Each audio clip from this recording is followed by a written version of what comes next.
to this. Recording in progress. Yes. So we're on which chapter here? Seven? Seven. Seven. Seven, chapter seven, the care and keeping of friends. Okay. So I'm still 5 pages away from the end for the last fucking 45 minutes. But one of the things I sort of disagreed with was actually related to the whole social media thing. Mm-hmm. Um And what I've realized is like I like to compartmentalize my life. Like I have friends from different spheres who I used to interact with on different platforms or different accounts or in person and blah blah blah. And professionally I do something in one sphere, blah blah blah, right? And quite often, um, I feel like if I've done something which I've shared on social media, a lot of my friends who are not on social media don't know that I've done something. And so I haven't really given myself the permission to like just talk about the things I'm doing um in those spaces. So yeah, I So mean, you're saying you're not being vulnerable in those spaces. yeah, I think so. I think so. Or I just weirdly feel like it's not appropriate to talk about some of the worky things in the Mm. private spaces, even Or though I'm you think like they just won't care or exactly. something. Yeah, yeah, yeah. So you feel like you're able to be more open on social media. So if people were to follow you on social media, they'd get more insight into what you're up to than if they're talking to you in real life or on the phone. Partly yes, but also I feel like some of my friendships involve me knowing about others more than them knowing about me. Mm. So because the balance is off, or because I only show certain facets of who I am to them, or they only know Mm. me in certain respects. Like, I guess we all have friends that I mean, I don't know if we do, but like, there's some friends you talk politics with, and some friends you talk book club stuff with, and some friends you talk, work stuff with. Um, Mm-hmm. but I don't know if I have anyone in my life who I talk everything with. Mm-hmm. So significant things may happen in each of these things, which might affect all, but then how do I like it would be so cool because on social media I feel like that's just like a place for me to like vent, just Yeah. be me. So, anyway. So I have a perspective that might challenge the interpretation of that piece because what I think I also think that you may be a bit different from who she's talking about because you do feel able to be vulnerable on social media. But I think what she's talking about is people who just show like the bright, shiny side of themselves. Like if they only show vacation photos, or if they're always talking about how wonderful it is to be a parent or a significant other or whatever. I used to have a friend that would do that and have like some kind of coded message that she expected all of her friends to have read and interpreted as, I need help right now and you better call me. And then she'd be very disappointed when she didn't get a bunch of phone calls. And I'd go back and read the social media post and be like, you basically said your life is awesome, everything's great and magical, and sometimes it's tough, but you get through it. That doesn't tell me I need to call you and check up on you. Um, and like challenged her quite a bit on her social media posts, not being as vulnerable and open as she was thinking. And that's why nobody's calling. But to her, she's thinking, hello, I said red alert. And so I think that's kind of what it is like you're assuming if you're just reading friends with really flowery posts and beautiful pictures that they're great and like everything's going well in their lives, but you don't get to really hear about or know about some of the like pains and struggles and achievements. Like, they wouldn't necessarily share all of that, and so you have to also talk to them outside of social media to hear a more vulnerable side of them. Right. That sounds a little bit like the reverse of me. Um, Yeah.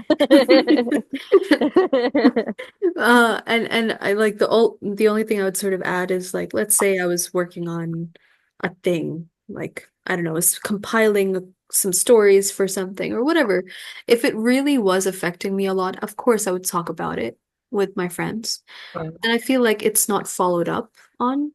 So when it Mhm, gets done, it just sort of gets done in whatever sphere that was, and that doesn't like sort of filter out to the rest unless it's like significant enough to have an impact on the other ways I show up in other spheres, you know?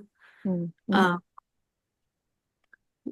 sort of like say for example, if someone you know starts a significant romantic relationship, that tends to be something that kind of comes out in a lot of different ways. So almost every sphere would sort of be affected by that. But yeah, and I guess like I've had I still have been in the process of yeah, it's just like the whole vulnerability thing again, isn't it? Yeah. mhm. So like the one specific thing It that sounds comes like this is like a hang up of vulnerability and feeling like people don't care about you, which probably goes back to the last chapter that I had rewound so that when I started this one, this is the first thing it tells me, which is you assume that everybody else has it together and you're the only one who's messed up and there's something wrong with you. And so you're like, nobody cares about this. They're not, yeah. they don't like me like that. They don't care about like this boring stuff. And you're wrong.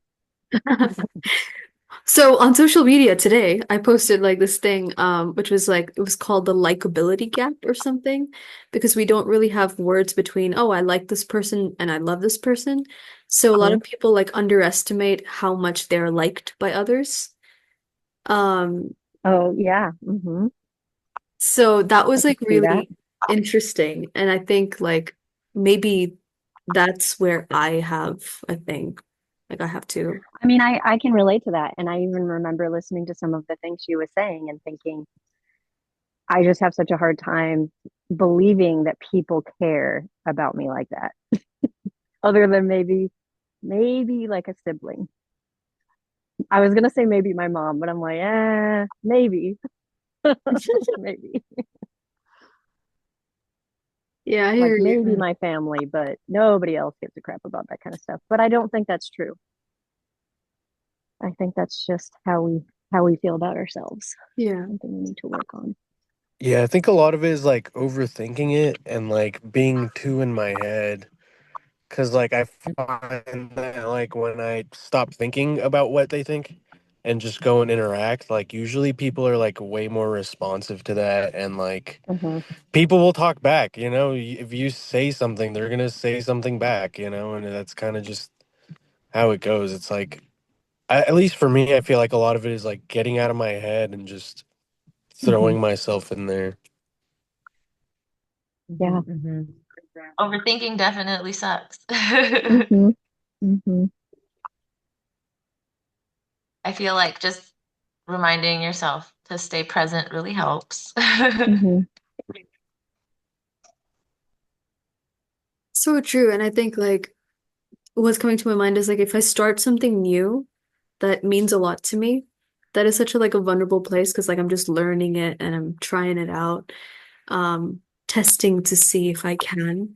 And those are often the things that I've always, felt this way. Like I'm a lot shyer about sharing those things with people I care about than I am with strangers because strangers' opinions don't matter to me. But like the people I care about, their opinions really matter to me. So Hmm. like I have this fear of like, oh, if it's not good enough or if it's not cool enough, then they won't think I'm cool or good. Um, yeah. But what It's always yeah. helps me with this is flip it around and imagine that somebody were to say this to you. Would you be like, ooh, oh, I've changed my mind about them and now they're not cool? No. Sometimes. Okay, That well, part. And imagine it's really somebody you really like. about it, those people are just like those same people that you weren't thinking about with those same opinions, right? Just now you're overthinking the people that you know their opinions, and then all of a sudden it's more of I can't tell this person when really you would tell a stranger. Who the fuck cares? Mhm. That's the part that we shouldn't matter. It's like you don't, it doesn't matter what their opinion is, regardless. Like just tell what you need to tell, you know? Mhm.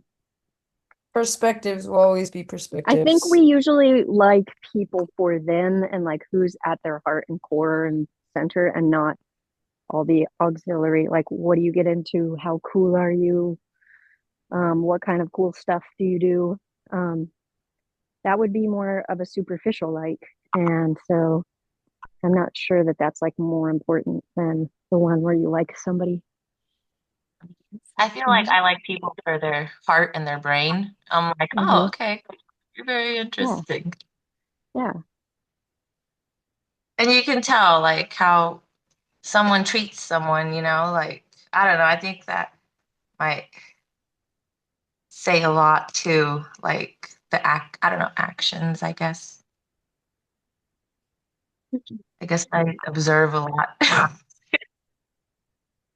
As you know, as you're sharing all this, it's making me think about like what the difference is um between like me feeling comfortable enough to share it with maybe these sort of, I would call them like high quality friends versus um some other people who I'm close to in life is like I feel like a lot of people that I'm untangling myself from because they're awesome people, but it's just like different paths and stuff. They have sort of like a scarcity mindset. They have this sort of like fear-based thing. So if I end up doing something which is like risque or creative or whatever it is, right? Sometimes their mindset is just unable to process it in a way that can be helpful to me. So I'd rather just, not share that sort of thing. Mhm. Anyway, I mean, that's not a defense. That was just me saying, like, for example, I wrote, weirdly enough, I wrote this like really tiny poetry collection a few years ago, and I ended up sharing it with almost no one except like a few people. And if I think about like who I shared it with and who I didn't share it with, it's like that's where I can like analyze, oh, I didn't share it with this person because I think they Yeah, would. why didn't you share it with me? Oh, Yeah, yeah, I feel like picking who you share what with is so important. Like yeah, you can't just say like certain things you tell to certain friends, it's kind of you can't just tell like the more important things to like your shallow friends, for example, true that. Hmm. like You're gonna get an e-copy, Shannon. Um, Thank you. it was during the year and a half, I think, where we didn't have book club. It was Oh, Sorry. no. Oh, no need to say sorry at all. It was the vulnerable, painful years. apology accepted. Um, um, Serious. Fuck. Thank God we're back.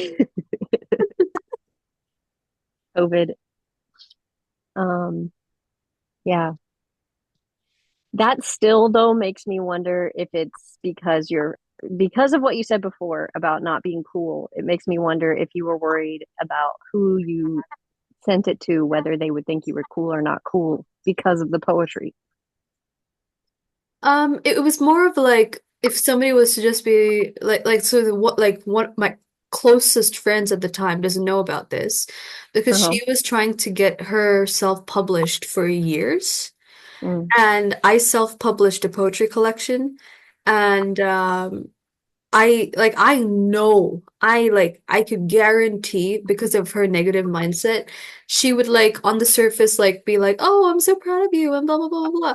But like she'd just be thinking like, "Oh my gosh, now none of these published and I'm still not published. And I do not want to self-publish. It's just gonna become like a windy energy weird thing." Sure. So I was like, why Well, why that's thoughtful. even give that fodder to the fire situation. Hmm. Yeah. And the rest of it's like I don't know why at the time I mean I wouldn't say now I've grown past that, but at the time I felt it was like a really pretentious thing for me to do or say. It's like I'm a poet, but I actually am a poet. It's crazy. Like I got published in a national newspaper when I was 14. So Cool. that means I am a fucking poet officially, if there is any official way to be a poet. But Yeah. it feels Now like you're a published poet then. yeah. I really think that calling yourself something has little to do with your accolades behind it. It's like if you write poetry, then you can call yourself a poet. If Yeah. you feel comfortable that you're a poet, then you're a poet. Oh my gosh, I love this. I know, it was so I cute. love this Ninja Turtle scarf and this dog. It's really cute. Um, Yeah, actually, I gotta get going. These guys are starting up on the build. But nice talking to y'all. see you next time, Lou. Bye, Lou. Thanks Bye. for joining. Ah, but yeah. I want to go with Lou. Um, hmm. Do you Myra, you're muted if you're talking. Yeah. So I don't know. I guess being raised with a family that never really shared a lot has made me not really share a lot as Hmm. I was growing up, you know. And now that I'm like 10 years in with my honey, I've finally like began vulnerability. You know, I don't know how to say that shit. A couple years ago, we it's been a nice transition, and it feels so good to just be like, I feel angry right now, and I don't know how to handle it. And he'll be like, "It's okay. I like that you're telling me. You're recognizing it. We can talk." And I'm like, What a good response. "Oh my God, it's been such a fucking like it's ridiculous. It's ridiculous, but it helps. Like I Hmm. feel like I used a bomb the other day driving somewhere because I was like, okay, we're gonna take this nice drive to our friend's house, and then next thing you know, a water bottle spills in my car, and I'm like, okay, this is fine. We're just gonna stop and get another water bottle because I need a water bottle, you know. And me, I get like a little like nervous when I'm driving, so I'm just like, fuck, I gotta go stop in a town that I don't know, and I don't know what the parking situation is like, and blah blah blah. But okay, I went, got another water bottle, and Momo wanted a snack, got her a snack. Cool, back on the road. Next thing you know, her snacks fall everywhere in the backseat of my car, and I'm like, this is fine. This is okay. Oh, look at the pretty fucking cows. I love cows. They're so great. And then I'm like, it's okay. We're just gonna go to another gas station. We're good. Go to another gas station. Oh my God, it was just a crazy time. And normally, like, I'd be like, damn it, why do we have to like do all these unnecessary things? And in my head, I was like, why is this triggering you, Myra? Like, there's nothing going on. You're just stopping at a gas station and you're gonna hop back on the fucking freeway and you're gonna be fine. And I was like, you're right, bitch. Yeah, okay, let's just go back. And I was like, Yeah. And you're not I going to fucking be late and you're not in the debris. So, good. And then right at that point, I was like, see, I can diffuse my own little bomb in my head. This is good. cool. That's awesome. I love that feeling. It is, yeah. I was like, yay. But then at times it does go boom, and I'm like, whoops, sorry. Yeah. But it's good to mirror that kind of stuff to your kids because sometimes when I try to go boom, my kids will push back on me and be like, "Mom, I think you're being too mean about that." And I'm like, "Thank you." And I love like if when they communicate their feelings with me, because I never like got really a lot of that with my parents. So when they tell me something, I take it even more to heart. I'm like, oh my God, like fuck. Okay, I'm sorry. Yeah, I always say, "Thank you for letting me know. It's Yes, really like thank important you that for you let me know." And then I have to care because I want to reinforce this. So even if I was like pissed off before because my son was acting like a total jerk and now he confides in me that he's actually really angry, I'm like, "Oh, thank you for telling me your feelings. Let's do something yeah, with this, you know, I love that. which helps you diffuse your own bomb." Yes. So good. This is random, but my nieces stayed with me over the weekend and I was reading my book while they were playing video games and they're like, "What are you reading, Tia Mayra?" And I was like, "It's a book about feelings." I was reading a book called The Emotional Quotient. And I was like, "It's about feelings and how to talk about your feelings and how important it is to like what is that word? To express them." And our family, there, I know that we're not used to that shit. So I told them how important it is, and they're like listening to me with ears open and eyes on me, and they're like, "Oh," and I'm like, "It's so important to feel respected, loved, and tell people how you feel." And I'm like, "I'm gonna instill this shit in your head because no one That's else did." right. And now And they they were know like, you're the one to go to if nobody else "Yeah, likes it. anything, I That's got so you." Like cool. they're my I babies. I love love them. that. It's so good to open up to kids like that and let them know that it's okay. Let them know there's a safe person in their family. Yeah, because we all know we want. I mean, I know I wanted that shit when I was little. Fuck. Hmm. Hmm. And that's kind of where like that's what I'm talking about. Like they weren't really opening up with me. They were more judgy and this and that. And I'm like, oh, I know where the fuck that is from. But then like, I opened up, I told them it's okay to tell me exactly how you feel. Tell me what you want, what you need, da, da, da, da, da. And they're like, okay. I love Hmm. that. Myra, earlier this year, you were reading a book on anxiety, right? What was that book called again? What? Me? My book? Yeah. It was Kind My of. Age of Anxiety. That Oh, My was a Age good of book. Anxiety. Okay. But I think one of my favorite books recently was The Anger Habit. That one was really good. Mm. Is that for someone to develop an anger habit or get rid of it? Oh, to like recognize it and like not control it, but like be with it. And when it's happening, like you really learn how to like process it. I don't know. It was really cool for me because I Yeah. anger problem. All right. I'm gonna open up my notes app. And then You it's a writing? really good book. Like it I has like love that. wait, what? Honestly, I love that. I have to say, my computer's a piece of shit right now, but I have to say that literally that part, the notes app thing, was so fucking on point that like even this, I was like, we should do that for our meetings and just put notes in the fucking group chat and then Meeting go back minutes. and have notes for all the shit. I don't know if you guys already talked about that, but my shit's fucked up. No. Mm-mm. Yeah, I I have love been that. keeping I wish notes I for had. many years because I want to remember stuff like that. And then um the notes are searchable, so that's really nice. But I don't know that I take good enough notes on these meetings. But I do have book recommendations written down. Well, that's easy though. We got a book list, so we can just put them in there. Hmm. But I feel like the note thing, even just conversations about things that we have, or like places that we've talked about, or just random things like, hey, like Nandini posts or like talks about like, this seminar you can take and this and that and this and that. And I'm like, fuck, I forgot what it was. And I'm like, damn it. Well, these are Notes also would be so, recorded. huh? Mhm. But the recordings were like 48 hours long, okay? How are we gonna like scroll through that? Search, how do you control F through the video? Like, fuck. Download a transcript. What's up, Kai? Yeah. But the iPhone I find is very good for like productivity, I guess, because I Mm, can do notes, you can do voice notes, you can do that kind of thing. Whereas my mm, Android, I don't feel like it's as easily accessible to do those kinds of things? hmm.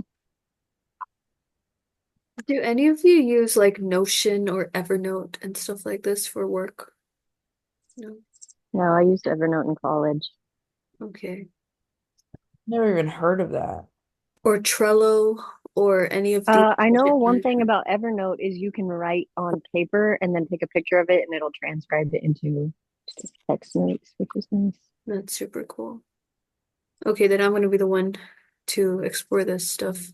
It's really been holding me back because I write a lot and then they're just like in folders saved or on paper. And then they are always like thematic, right? They're like topics I write often about. But I think if I was to use one of those note-taking apps, I could put tags on them and then just search for the tag Mm. all the things I've written. Which I really need to start doing. I should have started like 3 years ago, but well, now's a good time as any. I'll start. Yeah.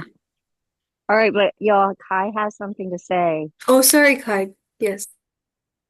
Kai came on video, off mute, and then y'all just kept talking over. Oh, I wasn't really gonna, it wasn't anything important. I just felt It's important. validated. Thanks. Thank you. I felt validated because like a few years ago I started like writing about my friends in my notes app. Like when they'd mention things like ice cream they liked or like juice they liked or Oh, something. I started like taking notes and at first I was like, I'm such a creep. And then I'm like, no, actually, because then I can like remember the things that you like and do like caring. I very much like acts of service and stuff, so I can do caring gestures. And so when homie was like, take notes, I was like, done. I love to take notes. Love it. I'm a big fan. Big. that's so sweet. I didn't even think about it like that, although I guess you did mention it. Like keeping track of what you're remembering that your friend is vegan. I definitely was like, yeah, friends. Hmm. Yeah. But But I yeah, don't keep taking a notes track on of the things stuff. they like most, that's a good idea. Yeah, I keep track of what people say they like for their birthday gifts, for sure. But then Yeah. like it's good to sustain that conversation because it's like, oh, I really want blah blah blah blah blah. And then like Hmm. sometimes 3 months later, oh, guess what? I got blah blah blah. So I don't buy Hmm. that. Hmm. But that's like, online friends. If it was like more in person, I would have already gotten that thing for them. But yeah, that's really cool. I just loved that the author's mom always wears pink when she sees Oh my even gosh, if the she doesn't mom like was it. such a green flag. I loved the mom. What a sweetie. who's mom? Author's mom. Her Oh mom doesn't like yeah. pink, but she wears For it the around her Elton because she knows John she likes thing? it. Yes. And How then wears funny. Elton John Oh, because it's because her daughter comes out. I'm like, oh my God, what a good mom. is that what people get when somebody comes out, Elton John stuff? Like I must have missed that part. No, she was trying to be supportive in what she's wearing. Like she's being thoughtful about what she decides to wear today to make sure that her daughter feels supported. No, I love it. Yeah, so cute. Oh, yeah, I've, let me see. I Aziza, have. did you look at the bottom of page 173? About book clubs. Oh my God, yeah, but of course I highlighted it. I had Not wait, but I had a Nandini had an astute observation, which is that you probably shouldn't be reaching out to this author on Instagram, but instead via email. It's crazy that she brought up book club. I was like, oh, bitch. But like the whole thing, like all of it. Like I think it's cool that we really have is my agenda. Oh, I Myra don't is know. Scott Stossel, the author. She about to go find out. He's finding it. But Our yeah, it's houses cool. look so similar. All the bullet points that was like the labor of showing up might look like, and that shit was so good. Like figuring out when we Hmm. can all do it, starting a spreadsheet with all the books, doing this YouTube, like everything, I coordinating know. people's schedules, a date that works. We don't Yeah, really this do is what groups. we were saying is like because we meet every week, this is like the most organized friendships I have. Yeah, it's so great. And it says there's a lot of intimacy in that, and boom, Mm.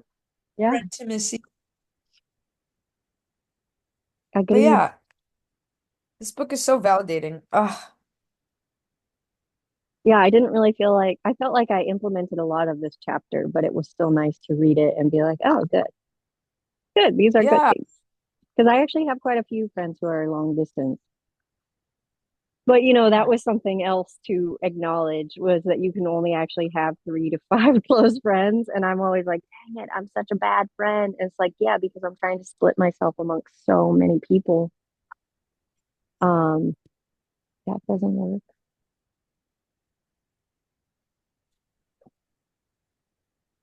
I Hmm. am stealthily finding an email address to send her an email. And so far, I haven't Okay. really gotten much closer, but I did find her LinkedIn. Oh, I wonder, I could send a message on LinkedIn. Yep. That has to be it. I'm like, how the fuck do I get in touch with her? I commented on a bunch of shit, and I'm like, she's just gonna think I'm a psycho person. No, she Hey, says that's hey, not Ginger called stalking. I know. I don't want to be like aggressive, but I really want her to show up. Be like, yo, we need you to show the fuck up right now. Yeah, that's aggressive. Seriously. I don't know if it'll work, but we'll try. Shit. Quotation, Hmm. and I quote right here. If you want to get in touch, send me an email. If you want to set up an interview relating to either of my books, please email Jennifer Hergenroder. I'm getting that. There you go. There you Give me a go. second. I'm almost there. I'm almost there. Email. Yeah, I feel like check your DM is definitely what scammers say. So I would not listen to them.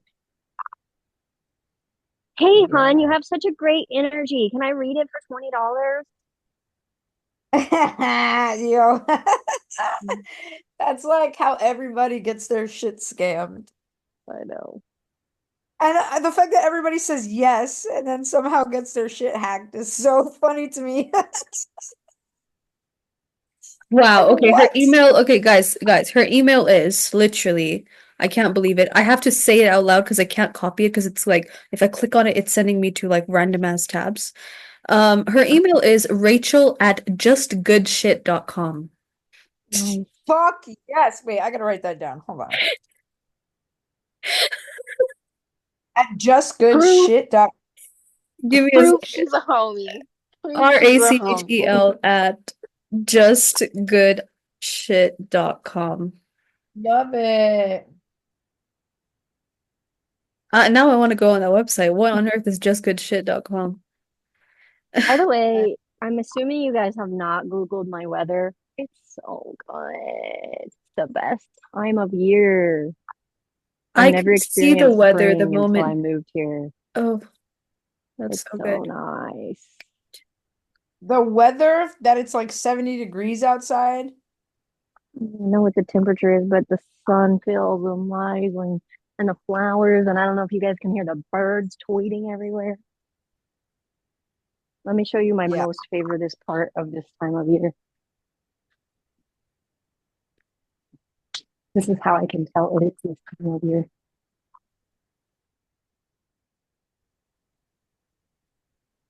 The sunlight coming in. Look Oh, at the those plum tree. beautiful flower Is it trees. the plum tree? Yes, the plum tree, and then I don't know. I think that's like some kind of magnolia bush. Oh, you could eat the flowers in the magnolia tree. Can you? Yeah, while they're still in bud form, you can cook them down. And then we have my lilac bushes starting to come out. We've got Everything. daffodils. Look at this. I didn't even plant that this year. It just popped out from some other year. I had to put that bulb That's in. great. Look at it. Yeah, I like your block. There's hella fruit down there.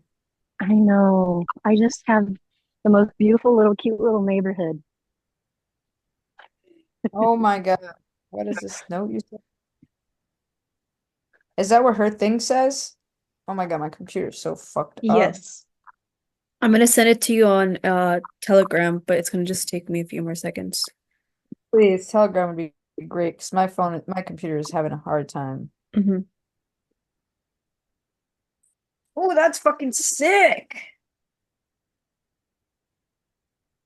What are you guys gonna do today? Because I'm telling you, this time change got me fucked up.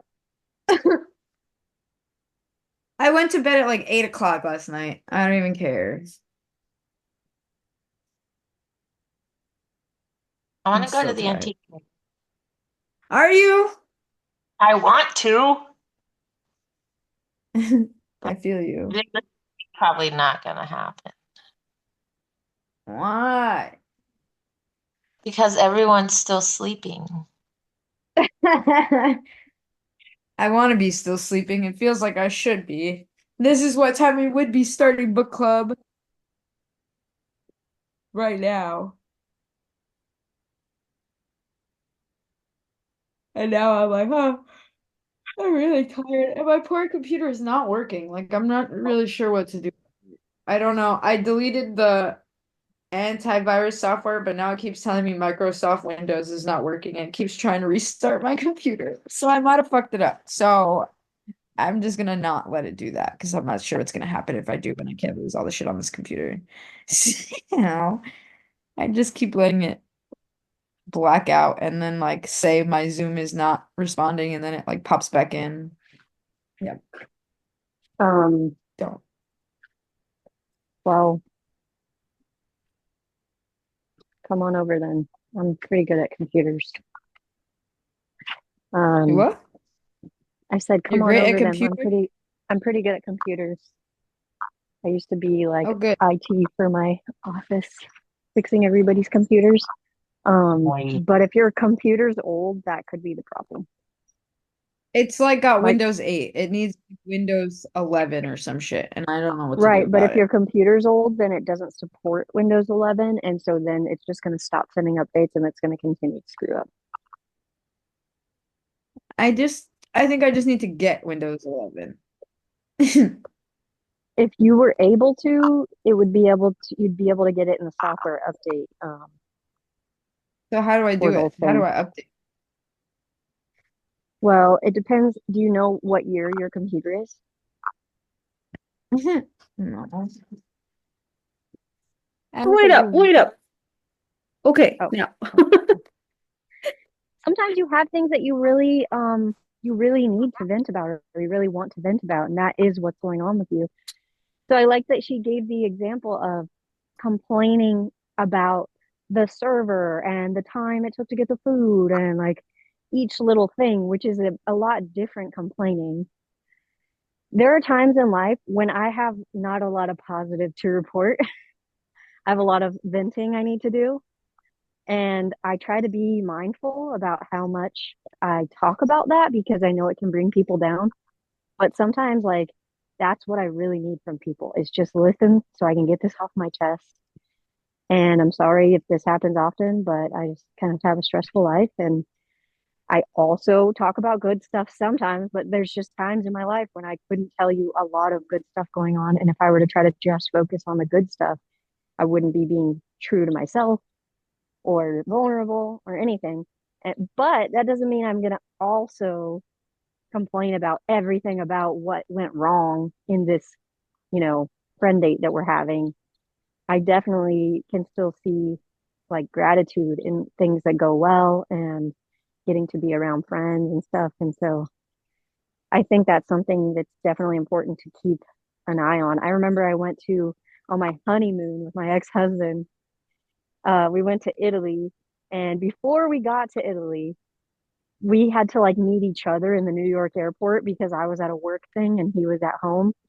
And he got there like 6 hours before me, so he decided to take the subway to Queens and get a drink.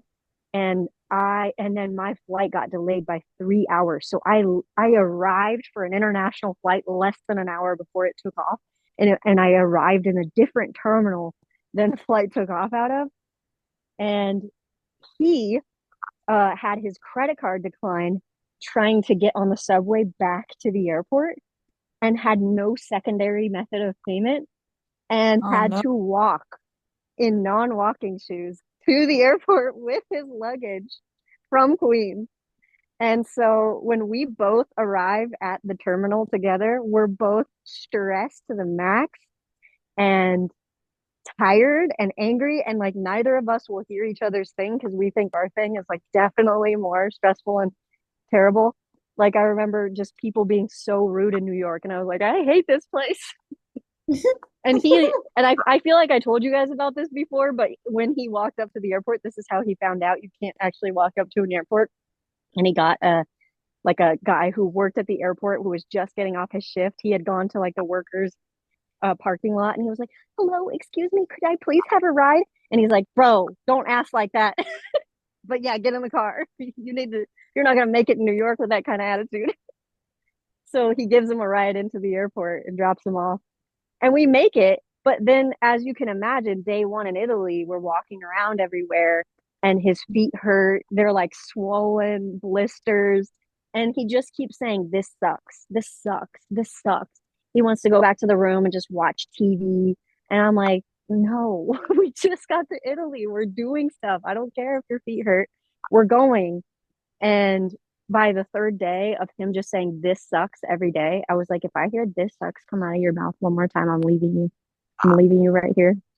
Because it just like it's like bad things can happen, but now we're here and we're together and we're in this place and we can't just keep focusing on the negative parts or this just whole trip is gonna be, in that light. And so he stopped saying that and then it was much better. I can't actually tell whose side you would be on in this. You're like, yeah, it does suck. It's blisters. Like, leave them alone. Then. But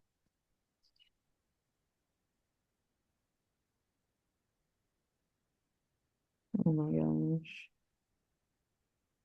People. I feel like, at least for me, I've been on both sides of that. I've been the person saying I'm cold 24/7 when I was like really cold at a place. hmm And like it really bothered the person I was with after a point. But I literally was suffering and it's almost like it was like a verbal thing. I was like, I'm just verbalizing. I'm so cold for almost like 3 hours straight. hmm So I've been in that place, but also I have been in the other person's place where I'm, receiving that. It's so hard to know what to do with it because like with other friends and me, if they talk about something being really bad or having a bad experience over and over and over again, I start saying, "Oh, I'm sorry to hear that. I'm sorry." And then they're like, "No, no, it's not you. Like you don't have to be sorry about it." But like I don't know. I just feel like I feel a sense of regret that they're having a bad time, even though it has nothing to do with me. But it's also and I don't know if this is true, but I feel like that's different because saying my feet hurt or I'm cold is like I have a need or I'm in a discomfort thing and like there's potentially something you can do about it while just saying this sucks, this is lame, is a totally different thing that you can't actually do anything about. So like if you're saying I'm cold, I can totally relate to that feeling of being so cold that you actually can't enjoy things right now. And so you should probably do something about it. Let's go move indoors. Let's find you a blanket or let me put my arm around you or something to try to help you be more comfortable as opposed to you just being like, ugh, I hate being here. Ugh. I feel like one thing that, sorry for interrupting, but that helped me a lot with like anxiety was finding a solution whenever I feel uncomfortable or something. I'm like, like at first I'd be like, fuck, I hate it here. What the fuck? And now I'm just like, okay, what can I do to make it better right now? Like, Mhm. you It's know. like nonviolent communication, assessing your own needs. Okay, what do I need? And then asking for it, Mm-hmm. which, yeah, we were in our 20s. He didn't know. I didn't know. We didn't know. I don't. I learned in my 30s. Fuck. Oh, exactly. I yeah. was definitely in my 30s when I learned about nonviolent communication. That's the energy I'm bringing into my 30s. Yeah, well, you learned in your 20s, so you're going to be ahead of the game. The game of life. Yeah. I mean, I would just say like being physically uncomfortable. Oh, who was it? Oh my gosh. Okay, somebody sent me something. It said like there's certain types of people who don't feel their emotions, but they physically feel the expression of their emotions. Like a lot of people, like there's a certain group of people who are like been so out of touch with their emotions if they had suffered a lot of abuse. Maybe not just abuse, but like repression, childhood repression and stuff. So it's like they don't really know how they're feeling, but their body tells them how they're feeling. Like for me, like for example, I don't know I'm stressed, but the moment Mm-hmm. I get stressed, I start like scratching myself because I get really Mm-hmm. itchy. So anyway, my reason for bringing that up is like, say if somebody's feet were swollen or if I was really cold, it puts such a damper on the experience of the whole thing that Mm-hmm. everything does feel like it sucks because I'm so cold. You know? Mm-hmm. So like what I would have appreciated were I not cold. Now it's just like, oh, but who gives a fuck because I'm so cold. You know? Mm-hmm. Um, but yeah, Which there's more to that. Like, for instance, when we first got there, it turns out I had accidentally made our first reservation 1 month later than the date we Oh, arrived. And so we just had to walk around Italy trying to find a place to Oh stay because God. they're not like customer service. Oh, let me help you find it. They're like, get out of here. You're not. And so that attitude didn't help. And I said, if your feet are hurting, why don't you just stay home? I don't want to sit here and watch TV. I want to go out, but you can stay. And he would insist, no, I have to be with you all the time. I have to go everywhere you go. And I'm like, then and don't complain. So, and then when we finally found a place to stay, uh, we get there, we have to walk. So we get there, and then it turns out they're like, oh, you actually have to pick up the key across town that way that you just came from. And so I had to walk another like mile and a half and come back again. And so he just sat at the place, like just grumbling while I went to go get the key. So a lot of stuff did go wrong, but I'm just like an optimistic person. I'm like, and we'll figure it out. Let's stop and get treats on the way. He was not into it. Then he almost got kidnapped while he was sitting there because they noticed he was alone with a bunch of baggage. And they were just about to enact their plan when I walked up. And then this guy who he thought was just some random homeless dude got into the van across the street with this other guy who'd been sitting there and drove off. And he was like, this is a terrible place. We should leave. So there's more to it. I'm not just like, suck it up. Stop whining about being cold. it really did suck for him. It did. It did. Yeah. Yeah. And I have not always been the most sensitive to feelings. This is something I've learned since getting PTSD and having feelings of my own and being like, oh, that's what people were talking about. Yeah. Before PTSD, I really did not have a lot of emotional swings, especially not in negative directions like sadness and anger. Which those were the days.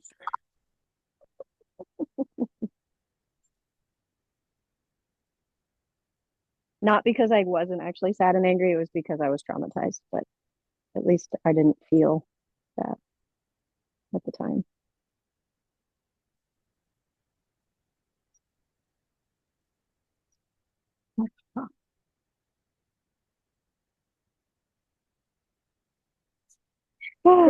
Taking this into a pretty like different direction, but like just hearing that story makes me think like if you believe in the whole we attract what we are sort of scenario, it's yeah, like I've just okay, basically this is inspired by me looking at a pigeon across my balcony today.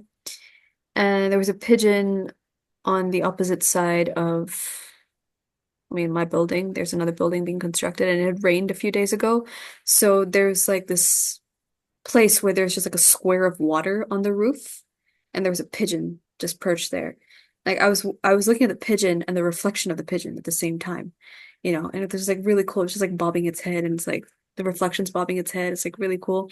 Like a really nice visual. And I was just like, oh shit, like if you think about like reality being a mirror for who we are, quite often we're like, no, I want to change that shit, right? Outside. But it's like it's just a mirror. Like we gotta change like it's just gonna reflect that. That's I so true. I really fucking believe in that so much now.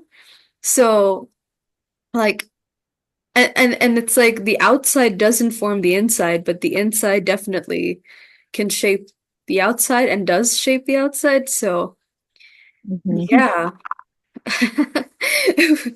Very interesting to sort of think about Yeah. how his experience then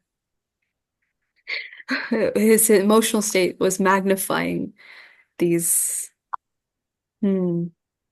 experiences perhaps. Hmm. It's so true. It's like this comes up all the time, the parable with the elephant and the three blind men. Just Elephant in like the looking at it's like three blind men try to tell you what an elephant looks like, but they're like one's holding the trunk, one's holding a foot, and one's like at the butt. And so Wow. they all have Heard different that. ways of describing the elephant that are all true, and yet they would all disagree with each other. Wow, I've never heard that, but that's so real. What the fuck? Yes, I think Oh about this my like God, that's like every other day. everybody. I can't. What? Wait, you just made my whole brain hurt. I have to look that up. Is that like an experiment or is it just a saying? It's like an It's a old school story. saying. Yeah. Proverb. Parable, I think. Like, what is that? Like some kind of story that teaches you a moral lesson. Mhm. It's like a fable. All my A adult fable, students there you wanted go. to read parables and fables in class. Yay. They're they're fun. They're kind of shady though, like the scorpion and the frog. You're just Oh, kind of like, I know the lesson, but like, come on. yeah. I've been reading Aesop's fables and Grimm's fairy tales to my kids, and yeah, sometimes they're really messed up, but I do enjoy the lesson. What is the fox one that you were just saying? The fox. Scorpion and the Frog. Oh, Hmm. Scorpion and the Frog. What's that Yeah. about? Kai would know better. I know of just like it in one line, but I don't know. Kai would do you want to say it? Teacher Kai? Are you looking it up? I need to know. So, yeah, go ahead. Totally go ahead. I'm looking it up to like jog my Okay. own memory. So, I mean, it's just like, there was a frog in the water and there was a scorpion that wanted to cross the river or whatever. And the frog was like, "Nah, you're gonna sting me. I mean, I don't trust you."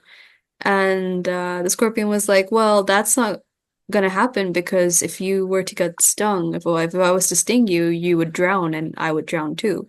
So, just get me across the river." So then the scorpion jumps on the frog's back and gets taken across the river and boop, stings the frog. I don't know if they both die at the end, but do they? Okay, Kai's saying they both die at the end. Is this like the Fox and the Hound? What's the Fox and the Hound? No, The Fox I and the thought the Hound's fox and is like a Pixar movie or something. and it's like about camaraderie. Don't the fox and the hound become like homies and then like help each other? Yeah, No, they but don't then save they each other. kill each other because one hunts the other one. Then they don't. They save each other. No, they don't, do they? I'm pretty Yeah. sure I left them crying like a fucking baby because they killed the fucking dog or they killed the fox. Yeah. Oh, I, I like the I mouse just and the recently watched it with my kids. Don't watch it with your kids because that's the story I have is that my mom took me and my best friend at like 6 to the movie theater and we left sobbing. So I don't know. The fox does not die. The reason why you cry is because the fox has to be kicked out of the old lady's house. I think you guys are talking about Fantastic Mr. Fox there. Well, No, Fox one of and No, the you Hound. is. No, I Fox don't. and the No, Hound. Fantastic It's a Mr. good book. Fox is fantastic, and it's not the same. Fox and the Hound is like a fox and a hound are puppies, and they're both friends with each other, but they're always getting into trouble, which the hound's owner blames the fox for, and he's always shooting at the fox. And the old lady who is like keeping the fox with her because its mom died, is always yelling at the old man, like, leave my fox alone. He's a good boy. Because he is a good boy. But then once he gets old enough, uh, the the baby hound gets taken on that some long hunting trip where he gets taught how to be a hunting dog. And when he comes back, he's like, we can't be friends anymore because I hunt, foxes like you. And the old lady ends up having to give the fox, like, put the fox back in the wild because he gets into enough trouble that the dude's like really trying to kill him. And she's like, it's for your own protection. I have to put you out in the wild. He has a really hard time of being out in the wild, but then the neighbor finds out he's out in the wild and decides to go kill him with the puppy who's now grown up and the puppy's like mentor dog who really hates the fox. So they're trying to kill him, but then a bear attacks and tries to kill the old man and the dog, and the fox is about to leave them and then is like, no, because I still love him. He's still my friend. And he comes back and attacks the bear and manages to not let either the dogs or the man die, but the man does get really injured. And after that, they decide to be friends again. But they just don't hang out very much because he lives in the wild now and he has a girlfriend. He found a girl in the woods and he's Okay. friends with a badger. Makes me think of So, Mufasa. yeah, I know. But in the end, nobody dies. So it's just sad because the old lady is such a sweet old lady and you want her to continue having this cute little pet fox. But so wait, the scorpion kills the frog and drowns. What's the moral? It's like what I took it as is like basically like trust your gut and like understand reason. Like a scorpion is a scorpion. Exterminator. A scorpion is a scorpion. So like when the scorpion was like, I'm not gonna sting you, like why did you believe him? The scorpion is like, fuck it, I'm a scorpion. Like you should have believed it when like you thought that I would sting you because I did. They both drowned. And so it's like So not a feel scorpion's good like an story at effluent. all. Exactly. Exactly. Yes. He doesn't care that he's drowning his own boat too. Huh. I haven't heard that one. It's sort of like it's along the lines of the whole, fool me once, shame on you, except in this case there's only one chance you get, and you already knew that this guy was not to be trusted. But you Yeah. took a chance and you died. Boom. Oh, I also looked it up for clarification because I thought I was missing something, and it was saying, um, another moral to this is that humans possess compulsions that they can't repress even when it's in their own best interest. And then the frog is also a testament to being way too trusting. Okay. Yeah. Yeah, the whole like, the scorpion can't even help himself. Like he knows he's gonna drown, but he still stings the frog. That's sad. I've met people like that. I've met a lot of people like that. Hmm. But they're dead now. Sorry, what did you say? I said, but they're dead now. Our friendship is dead. And they're still in the shitter. So, Mhm. Oh, fuck. This is a Well, good book. what? Also, you guys might have noticed that there's no screaming or asking of questions of me. And asked if he could take the kids to the park, and then was like, "Hey, can I keep them overnight?" And I was like, "Heck yeah!" Fuck yeah. And I joined a basketball team, a basketball game today. Hell yeah. My sister joined soccer. That's been fun to watch. And I'm like, Well, I want to get buff and play a sport, but also I don't want to get hurt. how does she like what is it like a city team or how does It's how like does a it league, it's a Bay Area league, and I guess she had to mm, try out. We went last weekend and she tried out, so they pretty much had her sub in. And then they're like, oh, okay, you're on the team. And now she has soccer like every Saturday, I think. how fun. I really want to join the There's soccer team. That's how this happened is I was like, I love playing sports and I just don't have friends who like to play sports. So Well, my I sister met totally. well, I mean I'm not sure if I'm good enough to make a team, but I might hit her up if I can't succeed at this. But I reached out to someone and was like, you seem sporty. It's a new friend. You play any sports? And she's like, I'm actually about to join a basketball team. But then she showed me where Petaluma keeps their like rec league things, and they do have soccer. So I'm gonna see if I can Yeah, join a soccer, like a rec league soccer team here. But she had a yeah, do direct connection to the person who starts the team. I don't know anyone here who's on the rec league soccer team, so I don't know how successful I'll be at that. they But usually have yeah, I I love playing soccer and I'm not good, but that's okay. It's like the only way you're gonna get me to run 5 miles willingly. bruh. Nope. You're not getting me to run 5 miles. Fuck that shit. Well, That's I why I don't care even about notice. sports.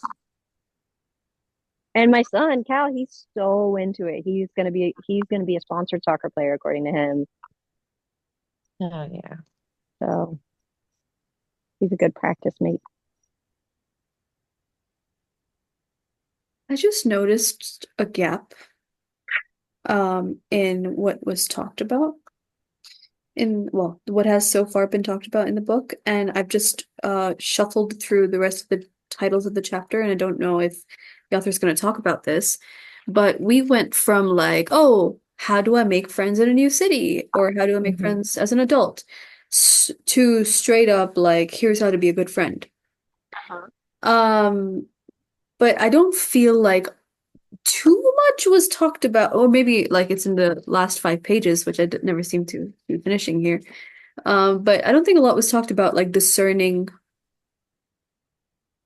Oh wait, that was right at the beginning, right? Like discerning who can graduate to becoming a level 9 friend. Mm-hmm. Like, or how to build those levels step by step.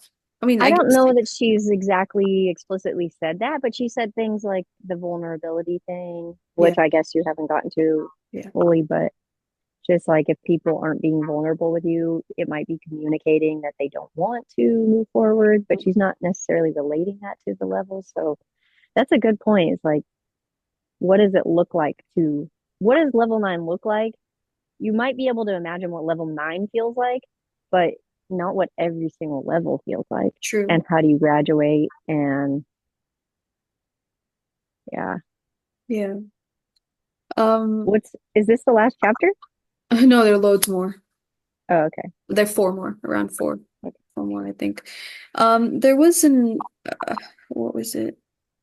Oh, I'm not able to find that particular part, but I quite liked the whole remember that intimacy isn't transferable section where it's like if you're friends with someone, you can't, or if somebody's friends with you, it's best not to assume that they would then be friends with your friends Yeah, and your partner. and your partner, but Like that doesn't right mean now. we can just like Yeah. share everything and bring everything. Yeah, I did like Yeah. that. And even though it talked about a significant other, I wrote down or brother or sister or other best Hmm. friend or family or whatever. Just because I Hmm. think somebody's cool doesn't mean that my friends always think that they're cool. That's something. Oh, this was the one. This was one. So when they were talking about like how gossiping is unfulfilling and stuff, one thing that I have never verbalized but has been a big like determiner on whether somebody ends up going from like a level 1, 2, 3 friend to beyond is um I can't find it in the in the book here, but that's where she talks about like even if somebody's not talking badly about you, but about someone else, Things that they Mm-hmm. might criticize in that someone else, if I've recognized to be the same things in me, that's when I Mm-hmm. realized, okay, so this person doesn't Mm-hmm. know that I'm actually the same, but by being Mm-hmm. critical to that third person, now I realize, okay, that's how they would react to me. Mm-hmm. Yeah. Which isn't necessarily true, but it is Yeah, I was just gonna important. say that. Yeah. Yeah, sometimes you just don't like a person, so you find whatever to be not like about them, but it does, like when you talk crap about other people, it does make you think, so you probably talk crap about me too. But see, I find that so fucking annoying though, because like I remember like one of my friends, she would like constantly get into arguments with strangers and blah blah blah and service providers and things like that, right? And then I would think to myself, but I'm one of those dudes with what I do. So if she was a customer talking to me this way, I wouldn't appreciate it, right? But then and I think I did say that to her. And then she's like, no, no, no, but you're different. You're different, you know? And it's just like, but how am I different? I'm actually not different. If we weren't friends and I were a stranger and I was doing this for you, you would be blowing your head off, screaming at me. And that isn't Mhm. a nice thing to do. So yeah, I just Yeah. feel like it is a double-edged sword. You never know how, Yeah. and I think it's a good thing too, because then it's good for me to know, okay, this is the kind of person this person is. Yeah. Um, and so I can set boundaries or, create distance or whatever else if it makes me feel that uncomfortable. Hmm. Or, maintain only a certain level of a friendship and not take it beyond because I think like one of my top values is honesty. So even if someone was to say like, oh, but no, Nandini, you're a nice person, you wouldn't have spoken to me that way. Actually, I might have spoken to you that way. I probably would have used the same language as that person. Hmm. In which case, it's good for us to know where we both stand in the scenario, were it me or were it you. Yeah. Yeah, that definitely brings it to mind somebody that I thought of when I read that chapter because to me, they complain about another person and they're like, can you believe they even asked for this kind of help? Isn't it rude to ask for that kind of help? And then when I'm like, okay, so I won't be asking for help from that person, and I end up having a need and don't ask them, they're like, why didn't you call me? And I'm like, that's so interesting that you thought I should call you because I bet you at some point in your friendship with this person you're complaining about, you said that to them. And now because you don't like them the same way or you're feeling whatever, you think that you like that there's something wrong with them for asking for help that you can just say no to. I just can't imagine why it would be a messed up thing to ask somebody for something, but that could be, my own short-sightedness that like maybe you should be considerate about what and how you ask. Um, but I'm like, if I need help, why wouldn't I ask you?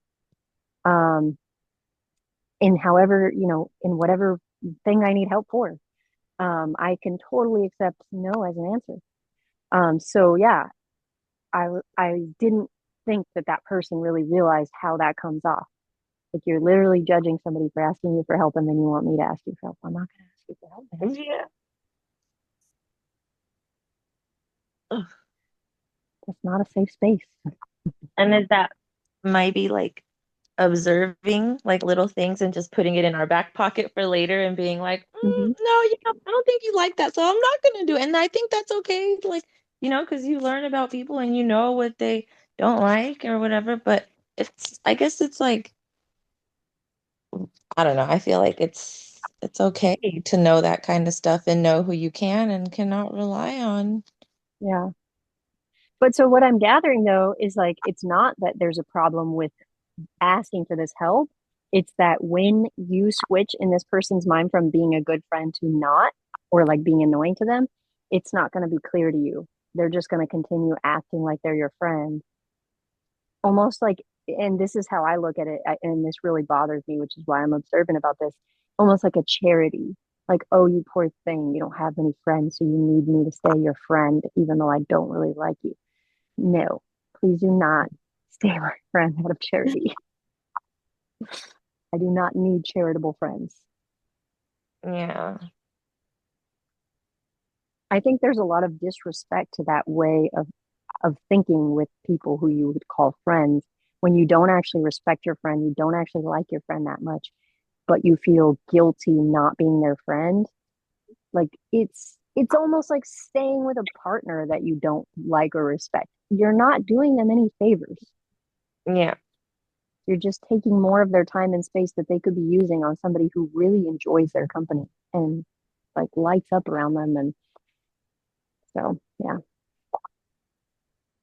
It's so funny. Like I I love all my friends, but I know that like sometimes, we can hang out and then sometimes we won't talk for a bit and that's fine too, because then when we hang out, we're going to have a lot of fun again and it's just like, oh, can you just stop recording for a second?